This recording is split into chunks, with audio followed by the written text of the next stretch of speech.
তুমি যদি সেদিন এসে আমার বিয়েটা ভেস্তে না দিতে, তাহলে কৃষ আর আমি এতক্ষণে বাইরে সেটেল করে গেছি। এই বিয়ে হবে না। মোহিনী আন্টি যদি তোমাকে মারতে নাও চাইতো, আজ না হোক কাল তোমাকে যে আমার হাতেই মরতে হতো।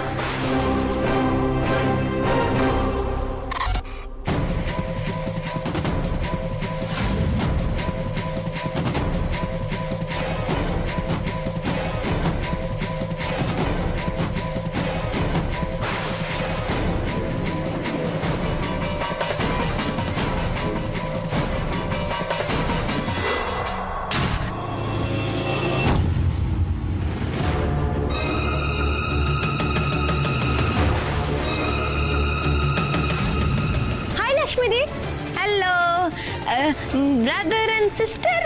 What happened? সিস্টার আমাদের সঙ্গে একবার রান্নাঘরে আসুন না। রান্নাঘর mean kitchen. Why? আসলে আমরা ভেবেছি আজকে আমরা ভেজিটেবল ক্লিয়ার স্যুপ বানাবো বড় মামুর জন্য, আর তুমি একটু আমাদের হেল্প করে দেবে। Soup. I cannot go. Patient is here. আহা, আমরা তো ভেবেছি স্যুপটা বানাবো, তুমি একটু আমাদের গাইড করে দেবে প্লিজ। এসো না please. Please understand. Patient is coming. Sister please একবার বোঝার চেষ্টা করুন। দেখুন আমরা তো জানি না কিভাবে স্যুপটা বানাতে হয়, কতটা নুন দিতে হবে, কতটা তেল দিতে হবে, আর আপনারই তো পেশেন্ট, বলুন প্লিজ হেল্প। প্লিজ প্লিজ চলো, প্লিজ প্লিজ চলো না, প্লিজ চলো না। Okay. হ্যাঁ চলো চলো চলো চলো চলো। জানি না এইভাবে কতক্ষণ আটকে রাখতে পারবো, কিন্তু বৌদি ভাই আসা অবধি যে করেই হোক এই সিস্টারকে তো বিজি রাখতেই হবে। একটা ট্রাই তো নিয়ে দেখি।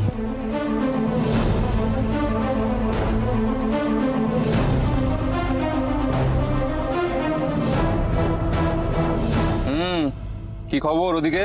সব ঠিক আছে স্যার। ঠিক তো থাকতেই হবে। পেটি হলে কিন্তু তোমাকে খেসারত দিতে হবে সবকিছু।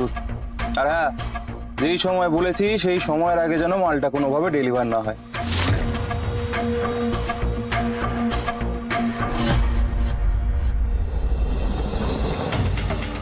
কেমন অদ্ভুত রাস্তাটা বটে, কোনো গাড়ি ঘোড়া কিচ্ছু নাই, কাউকে যে জিজ্ঞেস করে সাহায্য চাইবো তারও কোনো উপায় টোলাই বটে। কি যে করি, ড্রাইভার দাদা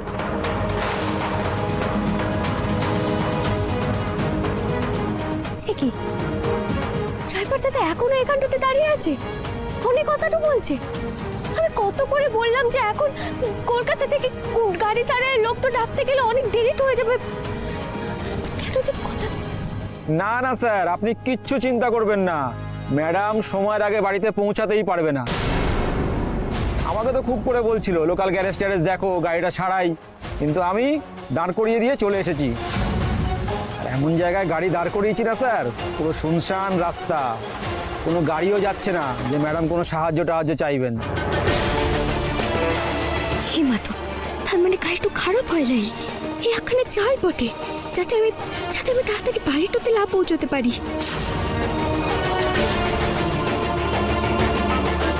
ভালো ভালো, গুড গুড। এইভাবে ভালো করে কাজ করে যাও, ভালো টিপস হবে, বুঝলে?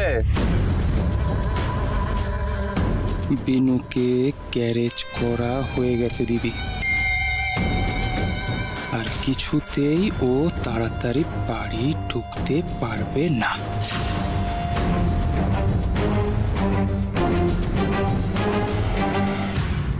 কি ব্যাপারটা হলো কেনে? হে মাধব, আমাকে তুমি পথটা দেখাও, আমাকে যে করে হোক বাড়িটাতে ফিরতে হবে। কি করি এবার? না না, কোনো একটা উপায় তো আমায় ভাবতে হবে, যেন ওই ড্রাইভার দাদার চোখে ফাঁকি তো দিয়ে আমি পালাতে পারি কেনে।